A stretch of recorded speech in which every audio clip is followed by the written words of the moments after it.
चैतन्य। जब ब्रह्मा जी ने सृष्टि की तो केवल पिंड बना के छोड़ दिया, केवल पिंड। लेकिन ब्रह्मा जी को भी उस क्षण भान नहीं हुआ कि इस पिंड का अब करें क्या।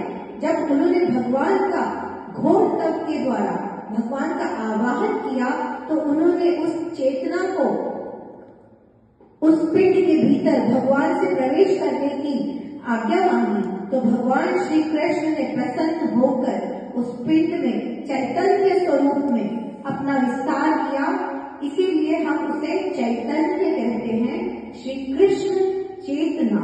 तो आज हम सब जो बैठे हैं ये चेतना के द्वारा भाषित है।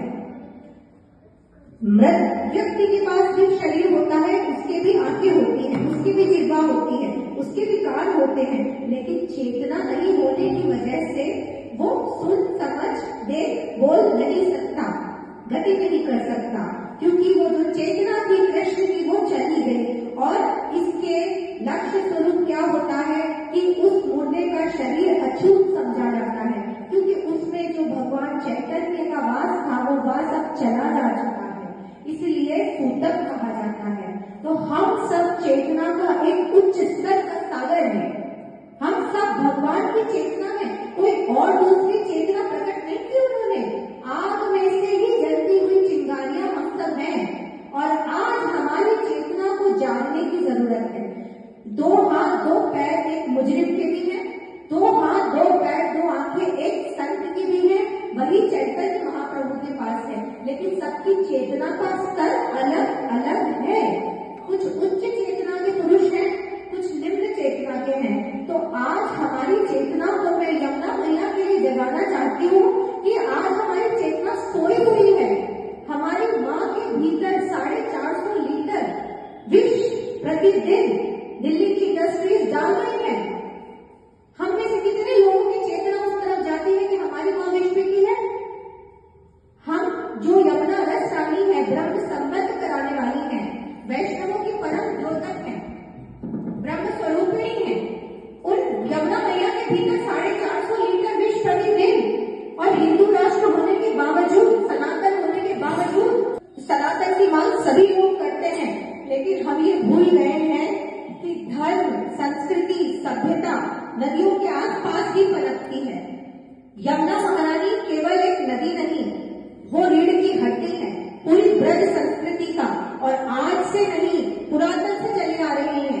भगवान श्री कृष्ण के समय जब राधा रानी ने भगवान कृष्ण को कहा, कृष्ण भगवान ने श्री स्वामी जी से रिक्वेस्ट किया कि चलिए हम धरती लोक पर चलते हैं और वहाँ अपनी लीला का प्रचार प्रसार करते हैं, तो श्री राधा जी ने तुरंत मना कर दिया, कह दिया कि जहाँ श्री यमुने ना हो वहाँ मैं निवास नहीं करूंगी।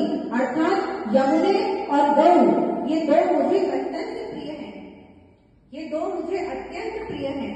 सो प्रभु ने, यमुना महारानी ने धरती पर आना स्वीकार किया, और भगवान की सारी लीलाएं हम सब जानते हैं यमुना मैया के आसपास ही घूमती हैं, चाहे वो बालकपन की गेम खेलने की लीला हो, चाहे महारास लीला हो, चाहे कालिया नाग का दमन दहन हो।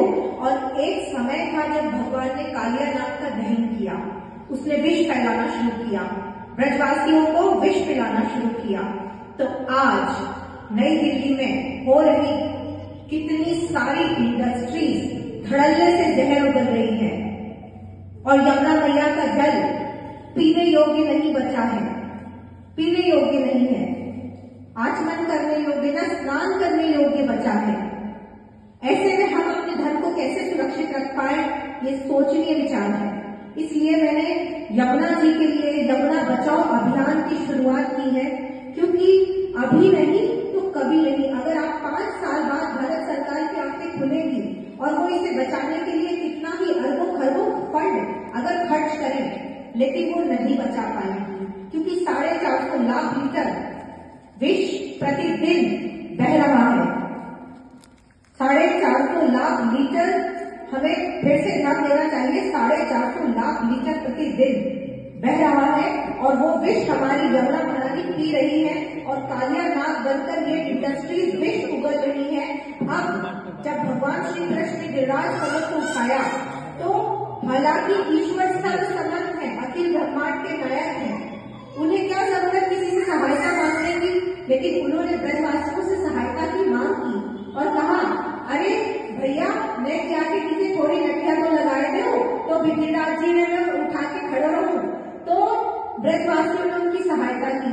आज इसी स्वरूप में हमारे श्रीजी बाबा, जिनका झाड़ी जी का जल यमुना जी से भरा जाता है, मलमूत्र विष्ठा सरेआम बह रहा है, केमिकल अमोनिया नाइट्रेट फॉस्फेट सरेआम बह रहा है, और आज श्री कृष्ण का फिर से कार्यभार आ पड़ा है और हमें अत्यंत प्रसन्नता है, लेकिन मन में खेद भी है कि हमें इस सेवा के लिए आह्वान करना पड़ रहा है कि यमुना मैया की इतनी भयंकर दुर्दशा है, वो भी भगवान श्री कृष्ण के क्षेत्र में जहाँ भक्ति का निरंतर नृत्य चलता रहता है।